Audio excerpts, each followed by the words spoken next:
Fala galera, eu sou o Matheus e nesse vídeo eu vou falar sobre o MALL11, que carinhosamente eu chamo de MAL 11. Ele possui participação em vários shoppings e recentemente comprou participação em outro shopping. Então nesse vídeo, além da gente ver se esse fundo imobiliário está valendo a pena, eu vou ver aqui junto com você se esse imóvel vai beneficiar aqui o MAL 11. Então vamos lá, que temos o seguinte: esse fundo imobiliário teve seu início em dezembro de 2017, logicamente começou a pagar rendimento em janeiro de 2018. Ele é administrado pela Genial e gerido pela BRPP, que é do Grupo Genial, além de possuir um consultor especializado. E eu acho que a taxa dele de administração é até bem competitiva. Olha só isso aqui, 0,5% ao ano, a razão de 1/12 sobre o valor de mercado do fundo, sendo que tem aqui uma observação: observado o valor mínimo mensal de R$ 50.000 ajustado pelo IPCA. Para quem não sabe o que é IPCA, é um índice de inflação. E temos o seguinte: atualmente esse fundo imobiliário já possui mais de 7,5 milhões de cotas emitidas, então é um fundo até razoavelmente grande, e já possui mais de 89 mil cotistas. Logicamente, por ter essa quantidade de cotistas, a gente já espera que o fundo tenha uma boa liquidez. Então vamos dar uma olhada e temos aqui o seguinte, ó. Ele teve, pelo menos no mês de novembro, que foi o último relatório que o fundo soltou, uma negociação diária média de mais de R$ 1 milhão. E como você sabe, na minha visão, para um fundo ter uma boa liquidez, ele precisa ter um volume financeiro médio negociado diariamente superior a R$ 1 milhão. E em novembro, o fundo conseguiu isso, mais de R$ 1 milhão diariamente, mas quando a gente vê no longo prazo, a gente vê que ele vem negociando aí em quase todos os meses, praticamente todos os meses, com um valor acima de R$ 1 milhão diário. Então temos o nosso primeiro ponto positivo: esse fundo possui uma boa liquidez. E entrando na parte de comparar a performance dele com o IFIX, temos aqui o seguinte: no início o fundo veio aqui basicamente junto com o IFIX, depois ele começou a superar o IFIX, aí ali em meados de meio de 2019 a performance dele caiu, ficou inferior ao IFIX. Quando ele estava voltando a se recuperar, vem o que? Pandemia. E esse fundo imobiliário é de quê? É de shopping, foi um dos setores mais impactados da economia. Logicamente, desde então ele vem performando abaixo do IFIX. Mas por todas essas questões externas ao fundo, logicamente o mundo aí passou por questões parecidas. Temos aqui que é uma coisa que eu ainda nem vou considerar, pelo menos por enquanto. Então temos aqui um ponto positivo e um ponto que seria negativo, mas por todas essas questões que eu expliquei, eu nem vou considerar isso. Então vamos entrar dentro do portfólio do fundo para a gente ver a quantidade de shoppings que esse fundo possui participação. Vamos ver aí a questão de rendimentos para ver se esse fundo imobiliário está valendo a pena. Mas eu vou iniciar pela última aquisição do fundo, porque ele acabou de comprar participação do Madureira Shopping, localizado no estado do Rio de Janeiro. Está aqui, Rio de Janeiro, pelo valor total de R$ 286.176.604.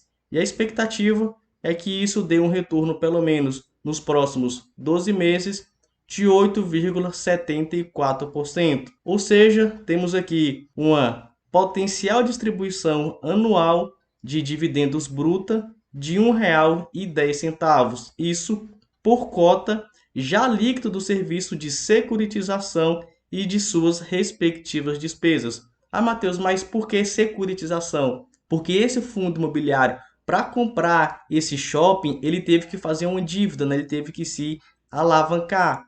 E temos aqui o seguinte: ele pegou cerca de 27 milhões do seu caixa e emitiu um CRI por um valor de 260 milhões de reais, sendo a primeira série de 100 milhões de reais com vencimento em 10 anos e a segunda série no valor de 160 milhões de reais com vencimento de 15 anos, ambos corrigidos pelo IPCA com 2 anos de carência de amortização de principal. E aí eu vi algumas pessoas falando: ah, mas isso é ruim e tal, questão de dívida. Mas aqui eu tenho duas considerações. A primeira está bem aqui, o próprio fundo imobiliário soltou isso aqui para a gente. Temos o seguinte, ó: importante ressaltar que essa é a primeira operação de securitização que o fundo realiza.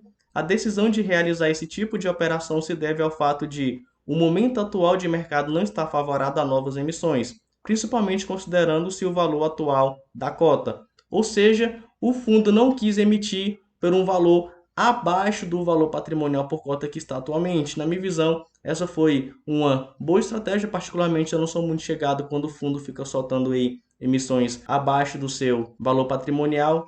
E a segunda questão é a seguinte: algumas pessoas ficam preocupadas por causa dessa dívida, né, que pega aqui o IPCA mais 6,5%. Tem aí algumas conjecturas, mas eu gosto de trabalhar com os dados que a gente tem hoje.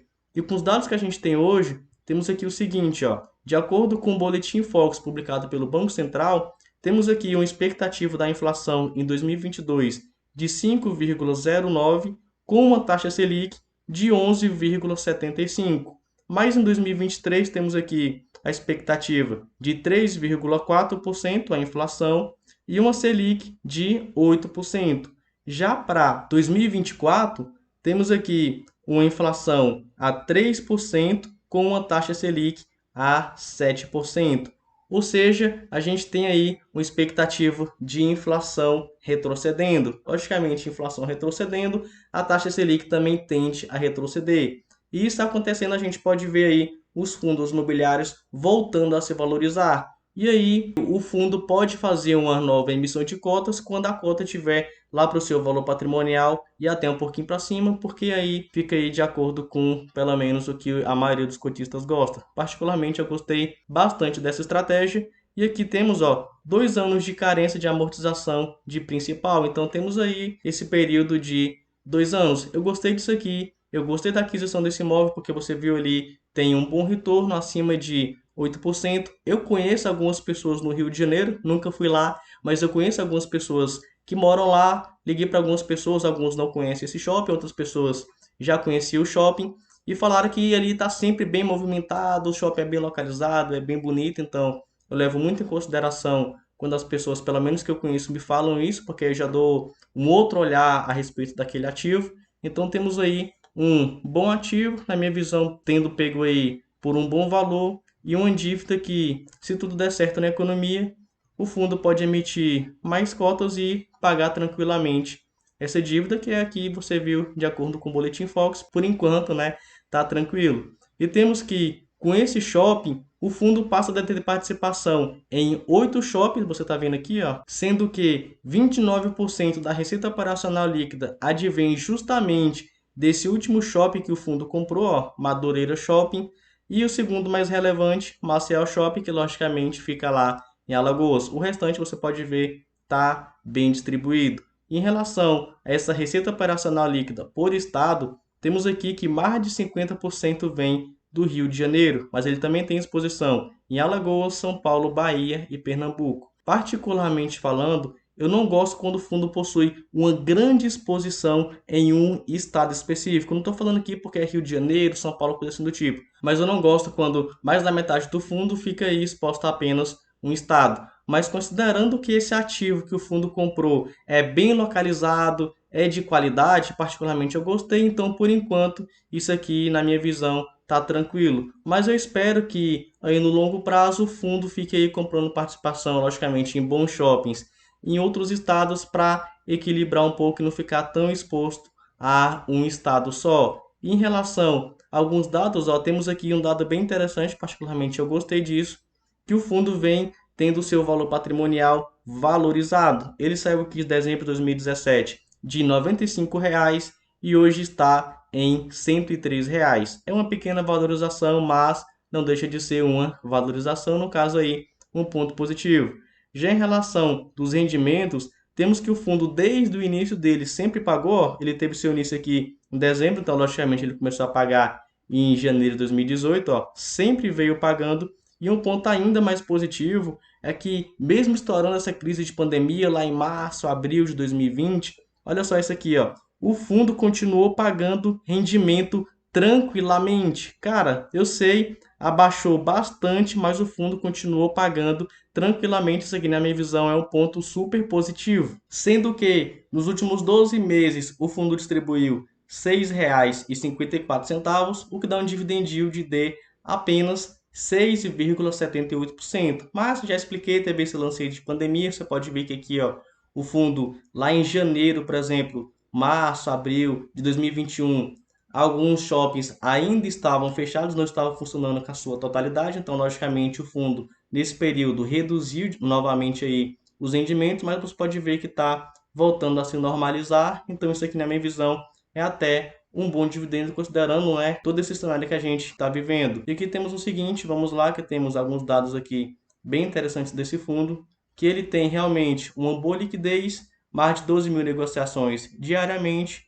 Temos aqui um bom rendimento, considerando todo esse cenário que ele é de tijolo. Temos aqui um patrimônio líquido de mais de 780 milhões de reais, mas acredito que aqui não esteja contabilizado aquele último imóvel que o fundo imobiliário comprou, então ele está gerando aí em torno de 1 bilhão de reais de patrimônio. Isso aqui para algumas pessoas é muito relevante, né? Então tem um patrimônio líquido beirando 1 bilhão de reais. Seu valor patrimonial por cota, igual a gente já viu, R$ 103,50, mas hoje ele está sendo negociado a R$ 96,53. E quando a gente divide o valor de mercado, que é o valor que ele está sendo negociado hoje, pelo valor patrimonial, a gente tem um preço sobre o valor patrimonial de 0,93, ou seja, 7% aproximadamente de desconto em relação ao seu valor patrimonial. E agora que já vimos todos os dados mais relevantes do MOL11 e sabemos que ele fez um bom negócio na aquisição desse último shopping, vou levantar aqui os pontos positivos e negativos para a gente ver se ele está valendo a pena. E como sempre, vou começar pelos pontos positivos. O primeiro, esse fundo possui uma boa liquidez. A gente viu mais de 1 milhão de reais sendo negociado diariamente. Segundo ponto positivo é que ele possui uma boa diversificação. Ele possui participação em 8 shoppings diversificados em 5 estados diferentes. Beleza, 50% da receita vem do Rio de Janeiro, mas já expliquei sobre isso lá atrás. Por enquanto, isso aqui não está me incomodando nem um pouco. Acredito que no longo prazo o fundo tende aí a dar mais equilibrado em relação a essa receita operacional líquida do fundo. Vamos para então o terceiro ponto positivo, é que a gente viu uma leve valorização do valor patrimonial. Beleza, não foi tanto, mas temos aí um ponto positivo. E o último ponto positivo é que hoje, né, na data que eu estou gravando esse vídeo, ele está com cerca de 7% de desconto em relação ao seu valor patrimonial. Dito isto, vamos para os pontos negativos. E o primeiro ponto negativo é que o fundo imobiliário não vem superando o IFIX, mas também já expliquei isso lá atrás, faz sentido, então na minha visão, nem vou considerar isso na minha pesagem aqui, né, de ponto positivo e negativo. O outro ponto negativo é que nos últimos 12 meses o fundo não distribuiu mais de 8% em rendimento, mas também teve todo esse lance aí de pandemia, comércio fechando, então os shoppings foram bem impactados, também não vou levar muito isso em consideração. E o terceiro ponto negativo, que além de ser um ponto negativo na minha visão, é um risco, porque o fundo imobiliário ele alavancou, né? Ele fez dívida atrelado ao IPCA. Mas você viu, conforme no Boletim Focus, a gente tem aí uma expectativa de inflação retrocedendo. Mas e se isso não acontece? Cara, se a inflação não retrocede, a gente vai ver aí o Banco Central elevando a taxa Selic, pelo menos essa é a expectativa, né? O Banco Central elevando a taxa Selic, e quando eleva a taxa Selic, a inflação também está subindo, a gente vê aí os fundos imobiliários em queda. Eles tendem, logicamente, a cair, porque a gente vai ver o outro lado aqui subindo, né? A renda fixa vai estar pagando mais. Então, a renda variável, por exemplo, aqui, os fundos imobiliários, eles tendem a cair. E fundos imobiliários caindo, fica bem mais difícil fazer uma emissão de cotas, porque ficar fazendo aí emissão de cotas abaixo do valor patrimonial não é bem visto pelos cotistas. E ainda tem mais, né? Porque como a dívida desse fundo está atrelada ao IPCA, se ele valoriza, a gente vai ver aí a dívida do fundo aumentando. Claro, a gente vê aí no Boletim Focus, a expectativa é que a inflação reduza e a taxa Selic reduza. Logicamente, isso acontecendo, os fundos imobiliários tendem a subir. Aí fica fácil para o fundo fazer uma emissão de cotas e pagar ou a totalidade ou uma parte dessa dívida. Mas eu gosto de trabalhar com as duas vertentes, porque eu sempre olho o Boletim Focus e o pessoal sempre está fazendo aquela elevação, né? Pelo menos na economia que a gente está vivendo hoje. Mas quando eu levanto aqui os pontos positivos e os pontos negativos, cara, eu gostei particularmente do fundo ter feito isso para crescer. Eu gostei aí desse shopping, gostei da aquisição. Eu já venho acompanhando ele há algum tempo, já coloquei recentemente ele na minha carteira, inclusive está na minha carteira pública do canal.